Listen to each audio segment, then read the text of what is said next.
Hey there everybody, how's it going? Nice to see you again. Thanks for tuning in. I hope you are having a blessed day.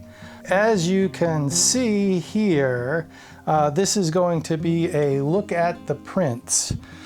And it's a continuation of the last two videos where I was making darkroom prints. So this image that you're looking at here, this was taken a few nights back, and I went out with the A7R5.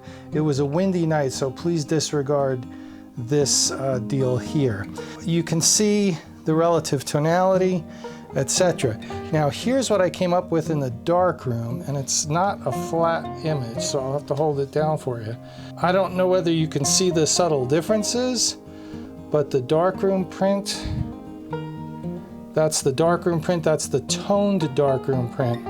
And what the toned darkroom print made me realize is that I can push the toning on my digital prints further.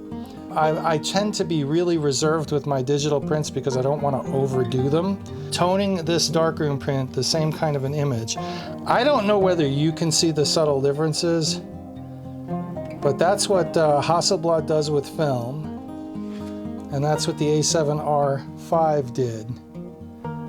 Okay, this is the darkroom untoned print. So darkroom untoned print, very subtle differences. I'm not sure whether you can see it on this video, but there's the darkroom print.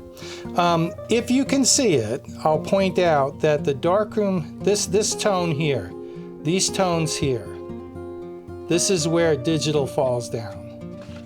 You can't see it there, but you can see it here. It's a very subtle thing, but on the digital, on the darkroom prints, it tends to be, I don't know, it's these mid-tones, they're luscious. And on the digital prints, they're kind of blocked up, and it's really hard to overcome that. But unless you're A-Bing like this, you can't really tell. So this is an interesting shot. I took the Pentax LX out, and that's a 35mm shot on what film was that? That was Tri-X. And so again, it's these midtones. These midtones here just have this pop that digital doesn't do. And it's inherent in the film. Because if I scan film and print it, okay, that's the Hasselblad, all right? And even scanned, those midtones are correct. Not correct, they just look better, okay? And here is a 4x5 version of the same thing. And here is the A7R5. And I put in a tone curve to try to match these up. And I came really close. So 4x5, A7R5. It's just the shadows, I don't know, it's really hard to, this has an eye candy kind of a feel, and I don't know. You know, the digital looks fine. The A7R5 does a fine job, but the film does a better job. I prefer the film. They're both great prints in terms of tonality and resolution, but I prefer the look of the film in terms of tonality. If there's, and even it doesn't, you know, Hasselblad versus 4x5. Hasselblad's a little lighter, but so there's a Hasselblad shot.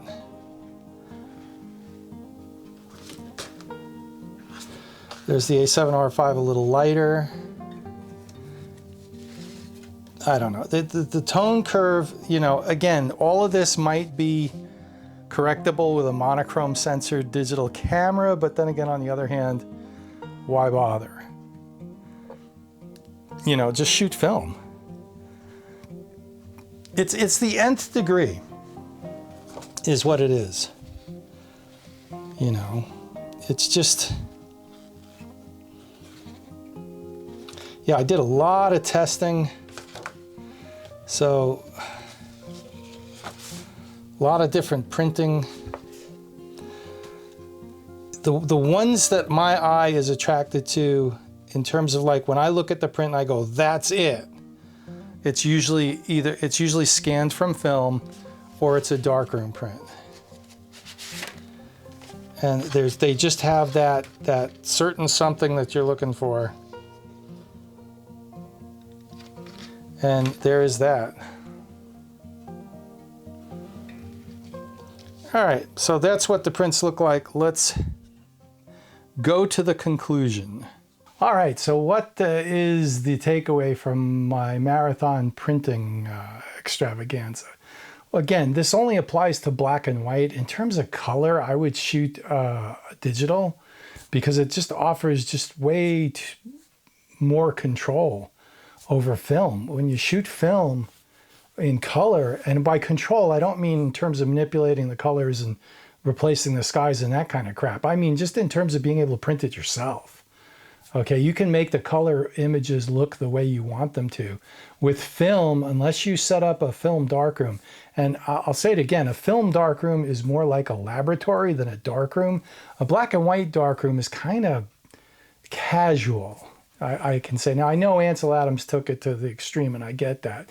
But what I mean is you can make great prints without going crazy in terms of your laboratory skills.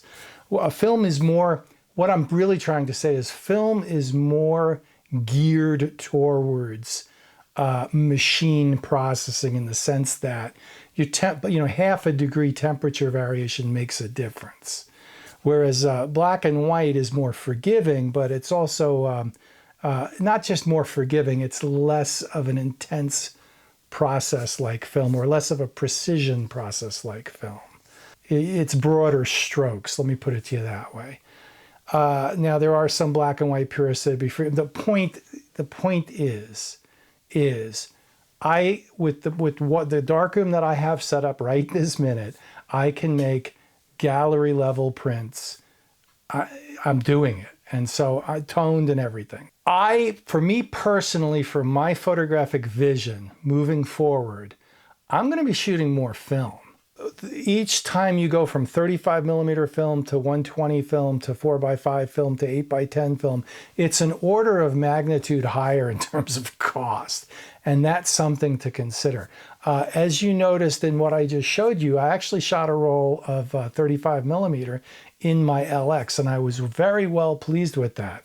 I think the best of both worlds is shoot the medium format, pick the format for what you're planning on shooting is one thing. But if you're just experimenting and you're just playing, which is a fun aspect of digital, okay, you can shoot all you want, you can shoot anything you want, and it's not $1 a shot, which adds up quickly. Digital's, once you buy the camera, it's free. So that aspect of it is very appealing. Well, that's what 35mm film is for, because you can get a 100-foot roll of Kentmere 400. Now, that for $80. That's if you wanted to go really cheap. Now, what would a 100-foot roll of film get you? I'm going to be conservative and say 15 rolls of 36. So if you do the math on that, it's about 30 cents a shot.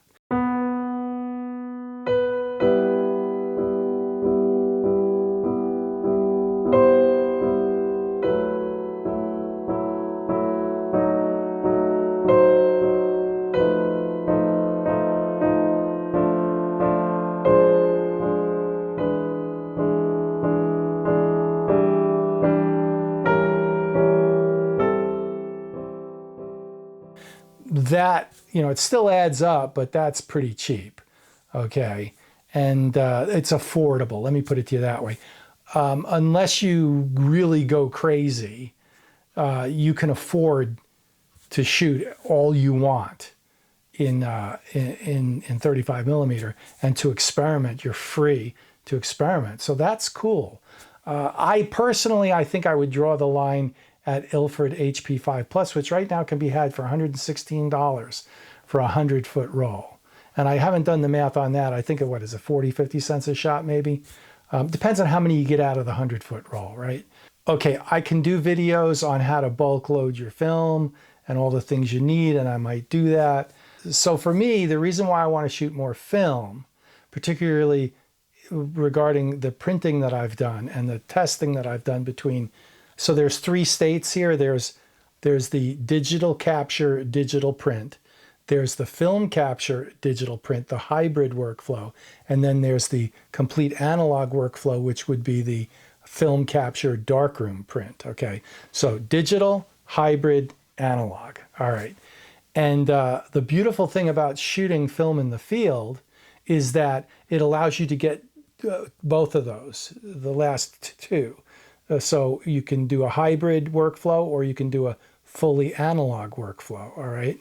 And that's cool. Now, there are ways to take your digital files and turn them into negatives and print them into darkroom, but we won't go there. I'm not interested in that. And for me, if I shoot film up front, it gives me, I can print digitally or I can print in the darkroom. The thing that appeals to me about black and white film is that the tone curve is right where I, personally, for my vision, is right where I want it.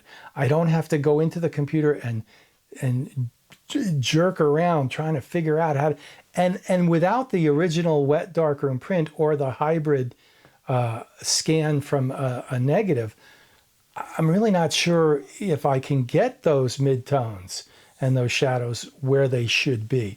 Again, and it's a can of worms, but moving forward, if other digital camera companies would come out with a monochrome sensor camera that was affordable, I would be interested in testing that. What's holding me back from the K3 Mark III Pentax monochrome is I don't like the K3 Mark III. I have to be really honest here. I've got no problems with the DSLR. I just don't like the fact that it doesn't have 1:1 aspect ratio built in, and the grid screen really isn't conducive to it. And I don't like the interface. It's more Ricoh than it is Pentax. And I don't like the fact that it doesn't have a movable view screen. It's a fixed view screen. So that's that. I had such fun shooting the LX, the Pentax LX in 35mm, that I ordered some new cameras and in 35mm, and they will be here next week. And I ordered a bunch of lenses too. So I'm going to leave that as a surprise, and we'll start talking about that stuff next week. But the LX was really fun to shoot. And yeah, let's just leave it at that. All right, thanks for watching. Like, subscribe. Please subscribe to my YouTube channel. That was the thing that would help me out the most. And I guarantee you that you will have extra points with the karma of the universe if you subscribe to my channel. That's guaranteed. I personally guarantee that. So you got that going for you. Patreon, my Patreon channel is doing awesome, and I really appreciate all my Patreon supporters. All of my Patreon supporters, even the $1 a month Patreon supporters, got my free ebook. That's the companion ebook to my book, A Painter Passing Through, which would be that one. So there's a companion ebook with the stories behind the photographs, and that's that is accessible for $1 a month on my Patreon account, Patreon page, Patreon site, and there's a link in the description below. You can also join my Patreon site as a free member if you want, or a supporting member, and you'll be especially appreciated if you do that. So there it is. That's where I'm at. The weather is horrible, which means I should be out photographing, but it's like 25 degrees and snowing, and yeah. But I will get out and do some photography. So again, thanks for watching, and we'll see you out there. Have a great one. Bye.